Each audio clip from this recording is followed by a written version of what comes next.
Saudações, sejam bem-vindos mais uma vez ao nosso e vosso podcast No Que Tange. Hoje decidimos trazer para a reflexão um tema importante também para o direito. Nós hoje vamos navegar pela ciência jurídica na companhia de uma profissional de mão cheia. Tem muitos pódios no mercado mundial, vou assim dizer. Destaca-se pela sua intervenção enquanto juíza desembargadora do Rio Grande do Sul, no Brasil. E a proposta para hoje é que ela nos fale do divórcio enquanto direito potestativo. A nossa convidada de hoje é a doutora Berenice Dias. Doutora Berenice, seja muito bem-vinda ao nosso podcast. Uma alegria estar aqui contigo, Guimarães. Esse sorriso, na verdade, deixou todo o ambiente mais limpo. seja muito bem-vinda, doutora.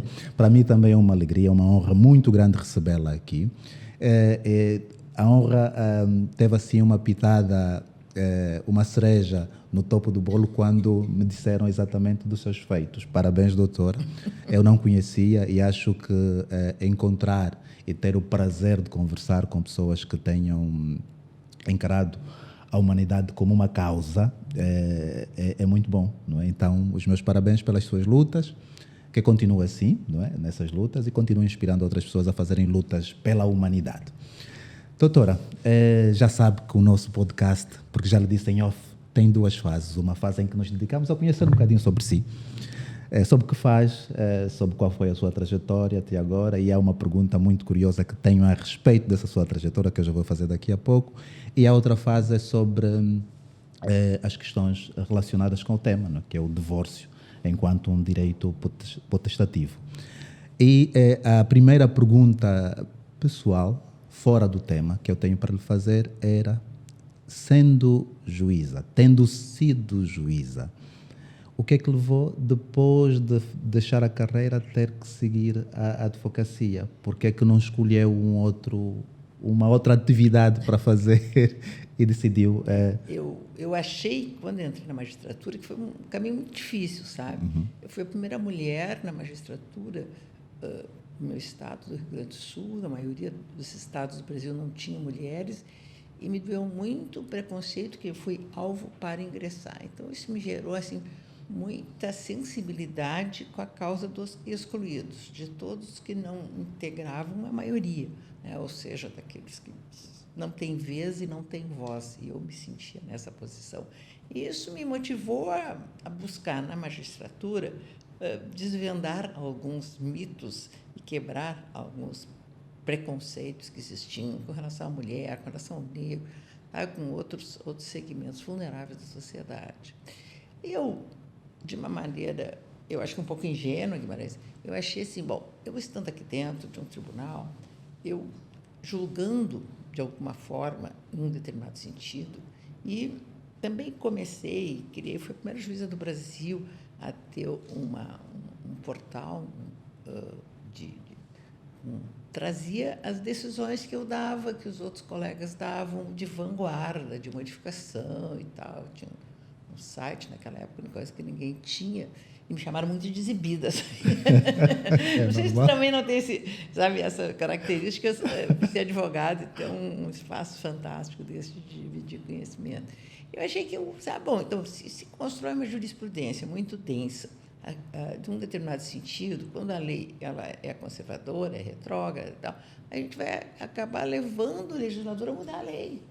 Não muda. Então, o que eu fiz? Bom, aqui não adianta.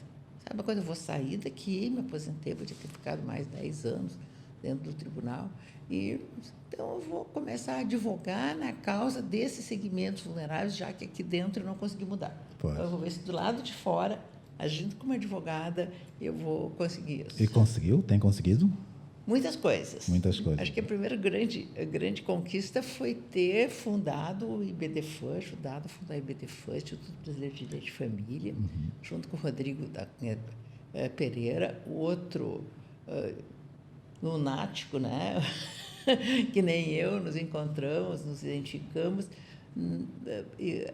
atentos e preocupados com a desqualificação sabe, que sofria os profissionais que lidavam com o direito de família, o direito das famílias, como nós preferimos chamar agora. Sabe? Você parecia assim, um profissional de segunda categoria, um tema que o legislador não atendia, algo muito voltado e muito perto de questões sociais e questões que permeadas às vezes de muito conservadorismo e muito preconceito, né? E dos quais o legislador não quer, não sabe, não quer falar, tem medo de comprometer sua reeleição, sabe? Ao invés de legislar para os segmentos mais vulneráveis, né? Isso foi assim que eu percebi. Disse, bom, então nós vamos criar alguma coisa? Vamos. E há 26 anos atrás criamos o IBDFAM, Instituto Brasileiro de Direito de Família, e que se consolidou de tal forma que resolvemos andar além do mar. E acabamos aqui. E fez bem, fez bem. Em Angola fez e nos bem. outros países de língua portuguesa. Então, criamos núcleos em todos eles e viemos aqui para realizar o primeiro Congresso Internacional de Direito de Família, em homenagem aos 35 anos do Código de Família angolano, algo que no Brasil não temos ainda, né? Um código de família. Já tentamos fazer, mas ainda não conseguimos. E viemos para cá para trocar ideias, né? Sugestões, enfim. Eu sempre acho que as coisas que a gente faz de mão dada com alguém faz melhor, faz com mais segurança. Eu concordo. E nós viemos aqui buscar uma mão para dar, para avançar. E vamos ter todo o gosto também em receber essa mão e a prova desse nosso muito gosto é tê-la aqui a partilhar conhecimento connosco também. Maria, permita-me que ele chame assim? Berenice. Berenice. Berenice, já ouviu falar em apupu? Não. Não? Apupu é a gíria, é o calão que nós usamos para as festas. Quando ouvir, olha, vamos para o apupu, vamos para uma festa. E sobre o apupu, eu queria... festa, entenda-se. Queria que nos dissesse. Acha normal que as pessoas façam festa para comemorar a dissolução de um casamento? Deveriam fazer, né? Porque tem essa frase do Rodrigo, que são os restos do amor, né, que batem as portas do judiciário. E o Arlindo, que é o nosso presidente do núcleo do IBDFAM daqui, ele diz que o direito de família é o direito da dor e não é o direito do amor. Então, assim, todo mundo sonha com um amor eterno. Aliás, não sei onde é que está escrito isso, mas todo mundo acha que o amor é para sempre, até que a morte separe, na pobreza, na tristeza, na doença, né? Acho essa coisa horrível. Então, assim, quando esse sonho acaba, as pessoas não se conformam muito com isso e tendem a botar no outro a responsabilidade ou a culpa por causa disso. Sabe? Muitas vezes esse sentimento de vingança, acabou com o meu sonho do amor eterno. Então, assim, de um modo geral, os relacionamentos terminam com esse sabor amargo sabe, de punição, sabe, de fragilidade. E, bom, e quando tem filhos é pior ainda, né? Porque, bom, tem essa questão de filhos, enfim, que os filhos nascem com um pai e uma mãe juntos, aí com a separação, sabe, há toda essa dificuldade, às vezes, de convivência. E no Brasil isso aí é muito disputado, sabe, muito aguerrido. Então, assim, de um modo geral, os casamentos terminam mal, né? Quando eu acho que poderiam, sim, terminar bem, mas... Com festa. Com festa. Porque realmente nem sempre o casamento significa... O fim do casamento significa sempre uma má coisa, mesmo até para aquele que não decide se separar. Se tivesse, então, que inventar uma frase ou criar a frase para o convite do apupu, do divórcio, qual seria a frase que ia colocar neste convite? A felicidade começa depois do divórcio. Muito bem colocado. Se o divórcio tivesse um emoji, qual seria o emoji que acha que o gesto deste emoji ou a imagem que lhe vem à cabeça? Eu viria de 2 corações separados um do outro. Completos? Completos, mas inteiros. Nada Sim. de aquele coração partido. Não. dois corações. As coisas se separam, mas acho que as pessoas deveriam continuar se dando bem, nem que fosse pelos anos, o tempo que o relacionamento funcionou. Às vezes me procuram no escritório, não, o casamento foi uma coisa muito horrível, muitos anos de sofrimento. Não, no começo ele foi bom. Foi no começo e tal, depois ficou ruim. Bom, tu que não soubesse sair na hora certa. Então, foi. as pessoas têm dificuldade nisso aí. Tem esse lado. Uma hashtag para o divórcio, qual seria? Seja feliz. É adequada. Vamos então aqui para aquilo que interessa, não é? Que é falar um bocadinho do divórcio enquanto direito potestativo. Não Você já tinha ouvido falar nisso? Já. Aqui existe isso? Não, né? Existe. Em Angola, realmente, nós temos duas modalidades de dissolução de casamento voluntárias, né? Duas. Mais ou menos voluntárias, né? Sim, nós temos na verdade, temos a morte, né? Temos três modalidades, na verdade. Temos a morte, não é? Que é uma das maneiras de dissolver casamento. E temos o divórcio, não é? E o divórcio pode tanto ser por mútuo acordo ou pode ser litigioso. O litigioso... mesmo por mútuo acordo, precisa ter passado por um estágio probatório, ou seja, tu não pode divorciar ainda que seja amigavelmente se não tiver esperado o casamento durar um tempo. Isso aí.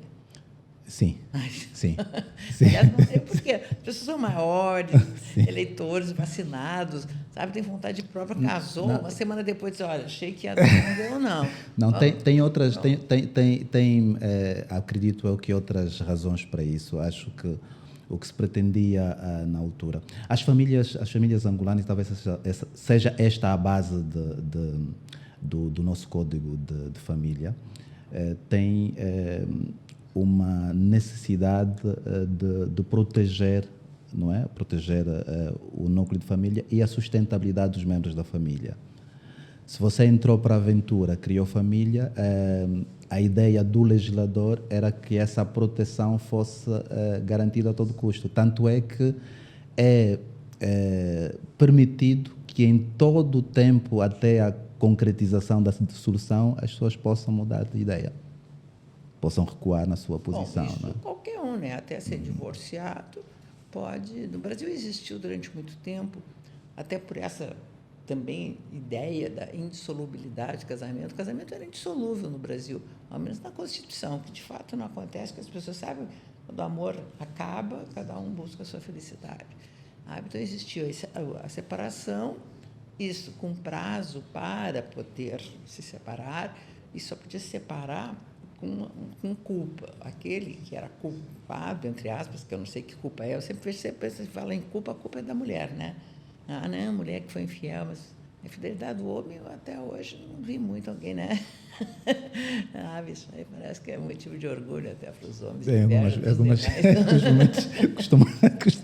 para alguns homens costuma ser, sim. Costuma ser. Para alguns, lançam um bocadinho como bandeira, não? Isso. Alguns não, a maioria. Então, assim, aquele que foi o culpado não pode entrar com ação. Separação aqui também parece que não pode entrar com ação de divórcio. Tem que, o inocente é que pode entrar pedindo. Agora, aquele responsável, não basta dizer, olha, acabou. Tem uma música do Brasil que diz que diz assim, eu não te quero mal, eu só não te quero mais. Sim. Em Angola, o conceito culpado não é muito a base. O que é a base é que, sim, considera-se que quem deu origem não pode alegar aquilo para justificar a dissolução. Mas olha que bobagem não pode, mano. Não pode, depois, assim, pode ter dado causa, mas assim, então, assim, entra, olha, não quero, o outro vai dizer, eu quero, quer dizer, eu não quero mais ficar casado contigo, mas tu quer continuar casado comigo? E se eu não conseguir provar a tua culpa, o juiz vai dizer, não, vocês vão continuar casados ainda que, sabe? Não, mas não é pela culpa, é por existir, poderá não ser a culpa do outro, não é? Mas poderá existir factos que levem a cimentar a decisão de sair do casamento. Bom, aí é que está a origem do que se chama divórcio potestativo, né? Ou seja, é o ditado aquele que diz assim, quando não quer, dois não brigam, é a mesma coisa. Quando não quer ficar casado, não adianta que não tem como manter o casamento. Então, é um direito de qualquer um, né, das pessoas que casaram, simplesmente poder sair, buscar o fim do casamento, independentemente do tempo que estão casados. Pode ser a volta de lua de mel. E está bem, né? Eu tendo filho, não tendo filho. Mas, assim, por que o Estado vai interferir na vida privada das pessoas? Por que o Estado quer que as pessoas se mantenham dentro do casamento? O casamento é uma organização social natural que existe, que sempre vai existir. Sabe? As pessoas se aproximam, se apaixonam, vivem juntos. Se o Estado não regulamentasse o casamento, as famílias iam continuar existindo. Sabe? O Estado dá segurança jurídica, então vai lá e formaliza, enfim, sabe? A construção da família. Agora, quando essa estrutura não tem justificativa, ao menos por vontade de um deles continuar, por que o Estado vai dizer, não, tu não pode, tu não... Essa interferência na vida privada das pessoas que dizem que o sentimento é que eu não vejo muita justificativa. E assim, as pessoas casam para ser felizes, as pessoas vivem juntos para serem felizes, mas as pessoas também se divorciam para serem felizes, porque simplesmente, né, o casamento acabou. E isso levou um tempo, claro, para se construir no Brasil, ainda não temos leis, mas agora está em andamento um projeto de reforma do Código Civil. Eu sou uma das pessoas que integra essa comissão do Parlamento Brasileiro para mudar exatamente nessa parte de lei de família, onde está se trazendo para a lei o que já está consagrado pelos tribunais, né? Que é a possibilidade de entra com o divórcio, assim, eu quero me divorciar do marido, eu quero me divorciar da mulher, muito bem visto, divorciado. Intima ele lá, onde ele estiver, né? Diz para ele, olha, pediu divórcio, está divorciado, e vai isso e registra. O outro diz o quê? Nada. Claro que há a possibilidade, por óbvio, de o outro, né, ou qualquer aquele, não, temos que regulamentar a convivência com os filhos, temos que ver a partilha, a separação dos bens, com quem que os filhos vão ficar convivendo, ou numa casa, ou noutra casa, ou nas duas, como eu acho que é mais adequado, né, que as crianças possam andar de um lado para o outro. Tá? Essas são outras questões que vão junto com o pedido de divórcio, mas o divórcio já é decretado no começo e segue se discutindo, eventualmente, o valor de alimentos, a partilha dos bens, mas as pessoas já estão divorciadas. Deixa-me ver se percebi. No Brasil, basta que um dos cônjuges requer a dissolução, que ela ocorre sem audição da outra parte. Sim. Sim, mas assim, o juiz aceita o pedido, mas tem que, ao menos, levar ao conhecimento do outro, porque não dá para desmanchar o casamento. A pessoa não sabe, deixou de divorciar. Então, um está divorciado, o outro acho que não está, continua casado. Então, a necessidade, claro, dele ser comunicado. Mas ele não tem como se opor. Ele dizer, não, eu não quero, não, eu não fui culpado. Ninguém fala em culpa. Em Angola tem esse direito, mas é mitigado, né, com essas restrições que a doutora referiu. Com essas restrições que referiu agora, realmente há diferenças substanciais, porque, pronto, além de ter motivo, tem que haver uma audiência de prova, de produção de prova, efetivamente, para ver os motivos. É que me atrapalha assim, se não consegue provar, se a mulher não consegue provar que o homem foi infiel, porque também ele fez as coisas bem feitas, enfim, né? O que faz? O juiz não divorcia? Ficam separados, mas casados. Bom, e aí não pode casar de novo? Não. Pode ser uma sociedade de fato? Não, por causa da questão dos requisitos para a união de facto ser singularidade. Então, não, mas é singular, porque vocês estão separados. Não, a singularidade, o facto de ter havido um casamento ou existir um casamento, a singularidade deixa de poder existir, porque existe um casamento. Pois é, mas assim, tu te dá conta que em justiça perversa isso pode acontecer. Então, assim, alguém pede o divórcio, o juiz não dá, mas vocês podem ficar separados. Bom, aí a pessoa se apaixona, todo mundo se apaixona, todo mundo quer ser feliz. Aliás, nós todos viemos para o mundo para ser feliz, né? Tá, se apaixona, vive anos junto com outra pessoa, tem filhos, constitui patrimônio, enfim, socialmente aceita e tal. Aí, na hora que um morre, o outro diz, não, eu vivia com ele, a sociedade de fato, não. Mas assim, então, não é nada? Não. O patrimônio não divide? Não. Eu não vou ter direito à pensão? Não. Ou se separo, não vou ter direito a alimentos? Não. Isso é uma injustiça brutal. Deixa eu dar uma no fundo, pitada. assim, o que a justiça faz? A justiça condena a invisibilidade, sabe? A forma mais perversa que tem que se punir alguém, sabe? É simplesmente assim, eu não te enxergo, tu não existe. Mas como eu vivi 30 anos com ele, tive 10 filhos, não, tu não existe. Sabe? No fundo, é uma punição descabida, né? Porque ela é muito punitiva. Sim, olhando desse ponto de vista, sim, é realmente uma punição com a nova companheira do casal, né? da pessoa que decidiu sair. É realmente. E esta punição, como chamou, é mais grave ainda que ela participa em toda a construção de património daquela pessoa e no final do dia quem concorre para a repartição dos proventos daquele trabalho é a pessoa com quem ela é casada, que não fez qualquer participação, que não teve qualquer participação. Isto não é justiça. Não né? é. Então, assim, nós não podemos pensar nisso. Então, assim, essa sempre foi, aliás, é uma tendência, tanto aqui quanto no Brasil, né, de tentar impor às pessoas um determinado comportamento. Tu tens que agir assim, tu tens que casar, depois para separar, tem que esperar um tempo, ou tem que provar uma culpa, ou aí só se separa e não acontece nada, tu não pode fazer mais nada, tu é condenada a viver o resto da tua vida sozinho, sabe? Porque eu peço e o outro não concorda, e o juiz não decreta, simplesmente, não, mas já estou separada há 10 anos, o juiz não decreta o divórcio. Mesmo assim não decreta, precisa ter um culpado. Não, se estiver separado há 36 meses, na verdade o juiz decreta, não é? Pronto. Mas então, se a parte não vai atrás, esqueceu, se apaixonou, foi para outro lugar, enfim. Então, assim, já decreta, mas tem de ouvir o outro lado. E se não acho? E se o outro for morar numa outra cidade? É um motivo, na verdade. Este facto de o outro morar noutra cidade também pode ser um dos fundamentos para. Sim, mas se tem que ouvir, não acha para ouvir? Não, se tem que ouvir e não acha para ouvir porque ele vive em outro lugar, o juiz decreta. Pois é. Pelo facto de mas assim, a gente não pode assim, esperar o agir da pessoa para se fazer justiça. Não, justiça, sabe assim, Então, assim, o que o Estado faz? O Estado pune a quem não segue a regra que o Estado quer que tu te age de determinada maneira. Isso, durante um tempo, no Brasil, foi um negócio muito perverso, né? Que dizia assim, os filhos ilegítimos não podem ser reconhecidos. Quem são filhos ilegítimos? São os filhos de homens casados que têm um filho fora do casamento. O filho, ele tem alguma culpa? Por acaso é ele que é ilegítimo ou foi ilegítima a atitude do pai que teve uma aventura amorosa fora do casamento?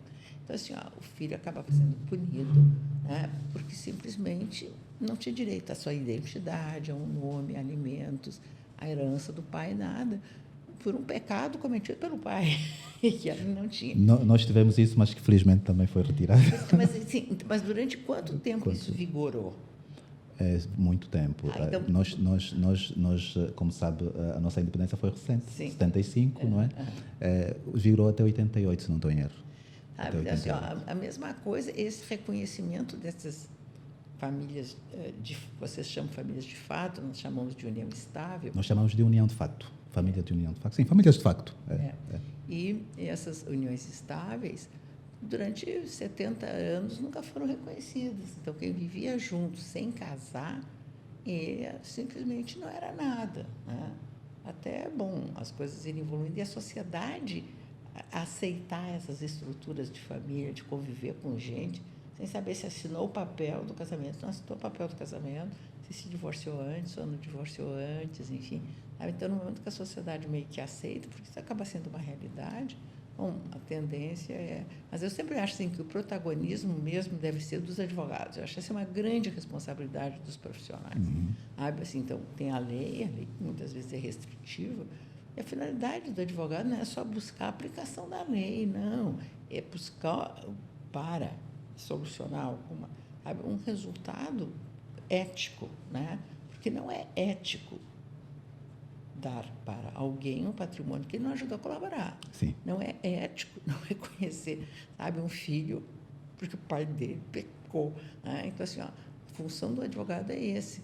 E é ele que provoca o judiciário, provoca o juiz, leva a causa, traz fundamentos, invoca a Constituição. A Constituição de vocês é linda, fala em dignidade da pessoa humana, então, invocando o princípio da dignidade da pessoa humana, da igualdade, enfim, sabe? Dá para sustentar muitas situações que fogem, porque o legislador não consegue prever tudo, né? Então, tem que encontrar, eu acho que essa é a grande responsabilidade do advogado que leva ao Poder Judiciário, e a Judiciária acaba construindo uma jurisprudência que tem força, né? Jurisprudência que sabe, que acaba até no momento que um juiz tem coragem de aceitar uma tese nova, que às vezes é mais complicado, porque tem que pensar, tem que construir, tem que isso e aquilo. Vai contra uma jurisprudência consolidada, vou mudar, eventualmente o tribunal vai mudar a minha posição, sabe? Mas a gente tem que procurar fazer justiça, né? Encontrar este resultado. E, quem sabe, com essa jurisprudência, se consiga mudar a lei, né? E se consiga mudar a sociedade, então. Posições muito bem colocadas, deixa dizer, não? São muito bem colocadas essas suas posições, Berenice. Berenice, qual acha que é o estado psicológico que os cônjuges têm na altura em que vão se divorciar? Eu gostaria que o casamento fosse algo menos sacralizado, sabe?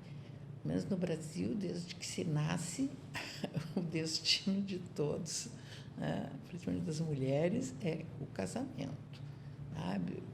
Dão bonequinhas, panelinhas para brincar e elas crescem para casar, para ter filhos. Então, assim, aí quando isto não acontece, não se perpetua, sabe? O tombo acaba sendo muito grande, sabe? Eu acho que as pessoas tinham que ter ideia e consciência.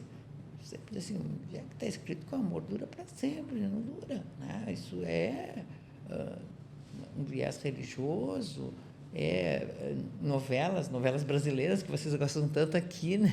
Filmes muito açucarados, enfim. Então, assim, normalmente o sentimento é de perda, o sentimento é de frustração, e isto é muito ruim, principalmente quando tem filhos. Esse é um sentimento que as pessoas não deveriam ficar. Pois, é verdade.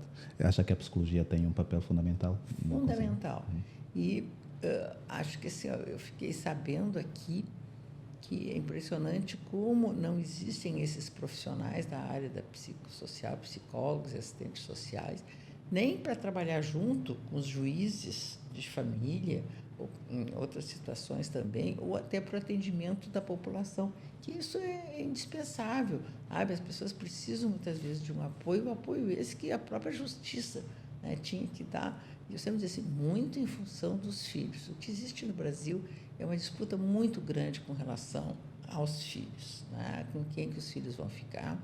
As mães têm aquele conceito que elas são as donas do filho, que o filho saiu da barriga delas e que só elas é que podem. Aliás, na maioria das vezes, nem deixam o pai se aproximar muito, ou trocar fralda, ou dar banho, enfim, porque acham que eles não sabem, e de fato não sabem, porque nunca deixaram ele de criança brincar de boneca, ficaram com medo que ele virasse gay, enfim. Os meninos são criados para serem fortes, viris, brincarem fora de casa com bolas, com carrinhos, enfim, sabe? Então, mas foi assim, eles não estão, mas eles vão ter que aprender, porque claro, têm filhos, enfim. Então, assim, há esta verdadeira disputa. E com o ingresso da mulher no mercado de trabalho, que eu acho que é um avanço importante, eu vi aqui que as mulheres aqui têm uma grande projeção, sabe? Serve de exemplo para o Brasil mesmo, né?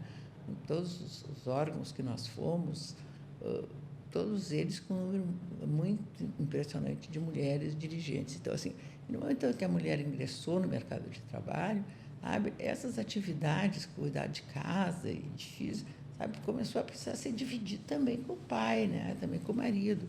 E na hora que eles se separam, sabe, eles reivindicam o direito de continuar convivendo. Aliás, não é nenhum direito, é uma obrigação, né? Tanto que no Brasil nós temos o que se chama abandono afetivo. Então, o pai que se separa, que mesmo que ele pague alimentos, ele não convive com o filho, sabe? Isso causa um dano ao filho, isso está mais do que comprovado, né, pela psicologia do mundo inteiro. Aí ele tem que pagar uma indenização ou uma multa cada vez que não vai buscar a criança, quando nos dias pré-determinados, ou quando isso se prolonga por muitos anos, sabe, o pagamento de indenização. Diz, mas então o dinheiro, o dinheiro vai acabar com isso? Não vai acabar, mas é uma forma de punir. Né? E também algo para o filho se sentir assim, não tão marginalizado, não marginalizado, porque essas são obrigações que não adianta, não se pode deixar os pais fora desses encargos, que eu não sei se aqui é aqui, mas há uma tendência, de um modo geral, no Brasil, que eles não assumam esses deveres. Isso também, assim, sobrecarrega as mulheres, isso até prejudica elas no mercado de trabalho, sabe? E há também a tendência das mulheres não quererem mesmo a participação efetiva dos pais. Quando isso não for assim, deveria ser para elas dividir o filho, não é só meu, é de dois, sabe? Então, assim, fica comigo, fica com ele, eu tenho daí o meu espaço para estudar, para sair, para viajar, enfim, sabe? Acho isso importante. Deixa eu ver se eu percebi. No Brasil, a prestação que o pai deve, de alimentos que o pai deve prestar ao filho, não é só o dinheiro, portanto, não é só as obrigações financeiras, são também as obrigações afetivas, é isso? Exatamente, dever de convivência, né? Então, se estabelece a forma de convivência, pela lei ela deve ser compartilhada, não necessariamente compartilhada 5 dias na casa de um, 5 dias na casa do outro, não, isso seria alternado. Mas uma divisão das obrigações, né? Então, assim, fica durante a semana na casa da mãe, mas o pai leva na escola, o pai leva no judô, sabe? Quem vai levar no dente, sabe? Que haja essa aproximação maior de convivência. E outro motivo de grande disputa é onde será a residência, né? A base da residência. Acho que a criança tem 2 residências, né? Tem a residência da mãe, quando está com a mãe, tem a residência do pai, quando está com o pai. Sim. Então, acho que isso também... a gente tem que buscar soluções que distensione essa mútua agressividade que existe entre os pais, sabe, com relação aos filhos, até assim para o divórcio não ficar sendo tão pesado, porque ele se torna essa disputa com relação aos filhos, que às vezes são usados muito como vingança. Nós temos uma lei no Brasil que se chama Lei da Alienação Parental, não sei se aqui tem nome ou não, mas que existe, que é a desqualificação que muitas vezes um dos pais faz com relação ao outro. Né? Não, pois é, o teu pai não veio buscar, porque ele gosta mais da família nova dele, quando tinha dito para o pai não buscar, porque disse que ele estava doente, ou se muda, ou não comunica as situações do filho. Isso se chama alienação parental, que tem uma lei que chega ao ponto, quando essas artimanhas, sabe, são maiores, até com denúncias de abuso sexual, enfim, que isso infelizmente é muito recorrente, ao ponto de a criança, sabe, a guarda do filho ser passada para o outro. E há uma grande reação a essa lei por parte das mães, que teve algumas que criaram situações para conseguir afastar mesmo o genitor. Essa lei é muito questionada, mas eu acho ela fantástica. Não sei se temos alguma lei aqui. Não me lembro de um paralelismo a essa lei. Acho que a gente temos que pensar nisso, né? Não podemos permitir isso. A pandemia Covid-19 acha que teve impacto sobre o número de separações no Brasil? Com certeza. Porque, em primeiro lugar, as pessoas precisaram ficar juntos 24 horas por dia. No primeiro momento, que se achava que em um mês ia estar tudo solucionado, foi tudo meio que maravilhoso, enfim, que bom, não precisa trabalhar, vamos cozinhar juntos. Tá? Só que, assim, depois de um tempo, essa proximidade, sabe, o não sair, não falar com amigos, fazer praticar algum esporte, ou às vezes é como assim, as amantes todas, sabe, isso gerou de fato muito atritos, sabe, e assim, todo mundo teve que acabar dispensando essas pessoas que trabalham na casa da gente e tal, para auxiliar, essas auxiliares da casa, e essas atividades foram assumidas. Não podia ser só pela mulher também, e as crianças começaram a ter aulas online, e essas aulas online precisavam ser acompanhadas, né, com o pai ou a mãe. Então, isso gerou mesmo um um grande atrito entre eles, até porque eu acho que também os homens se deram conta do que é todas as atividades domésticas. Eles não têm muita ideia do que seja. Então, acho que é isso. No Brasil, ainda os homens contribuem muito para as atividades domésticas? Não contribuem. Há estatísticas que são feitas, enfim, onde a participação dele é muito, muito menor. Claro que com o tempo vai crescendo, né? Inclusive agora nós temos exames nacionais para ingresso nas universidades, que se chama Enem, e o tema da redação foi fantástico, até gravei a respeito, foi o que se precisa fazer, né, para essa invisibilidade desta economia, né, do lar doméstica desempenhada pelas mulheres. Isso não tem valor econômico, isso não é mensurado.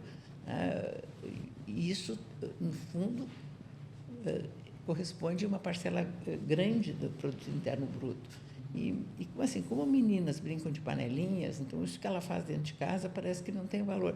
E às vezes, muitas vezes, na hora da partilha de bem, vem diz, não, mas só eu que trabalhei, eu saía e tal. Ela ficava em casa, cuidando de filho.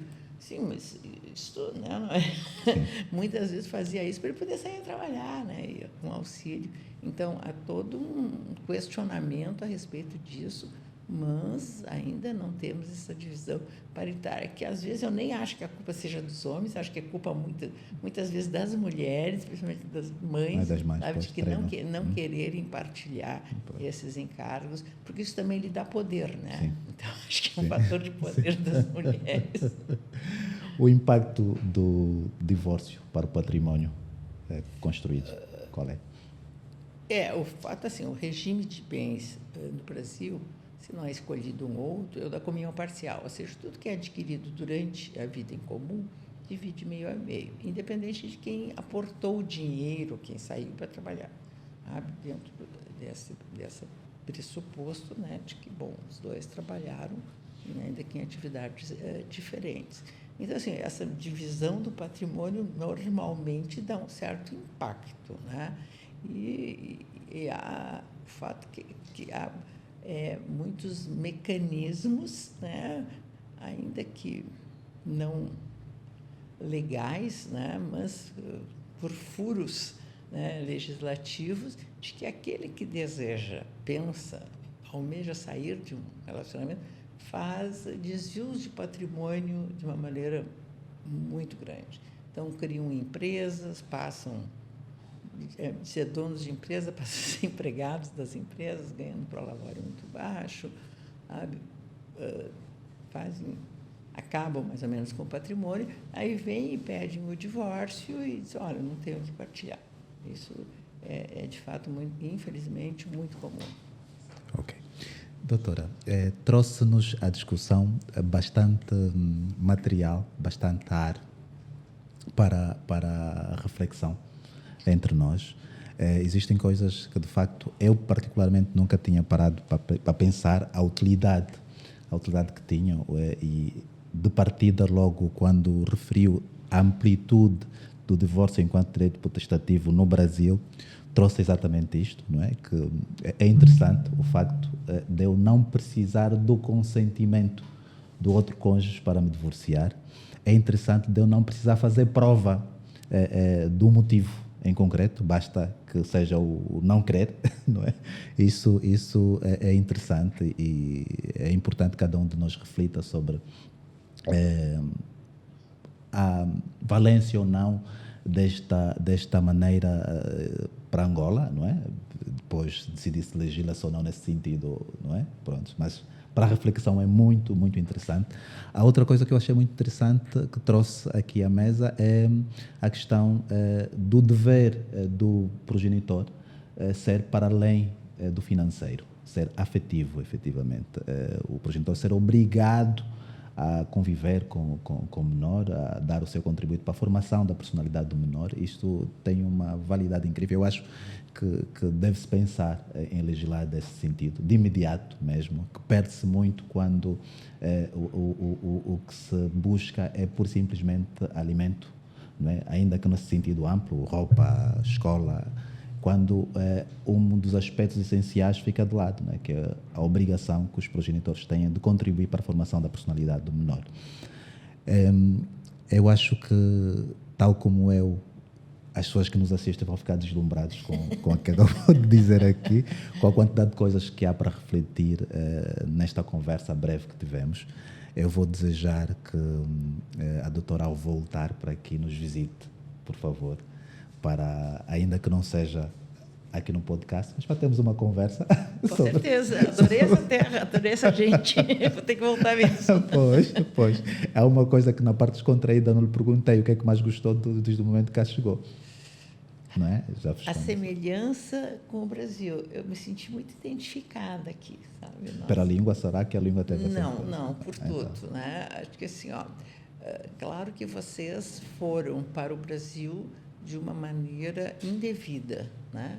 Mas vocês coloriram o Brasil com o nosso multiculturalismo. Nós somos, sabe, um povo extremamente multicultural, acessível a todos, temos uma diversidade incrível, isso nos diferencia no mundo e isso nós devemos a vocês.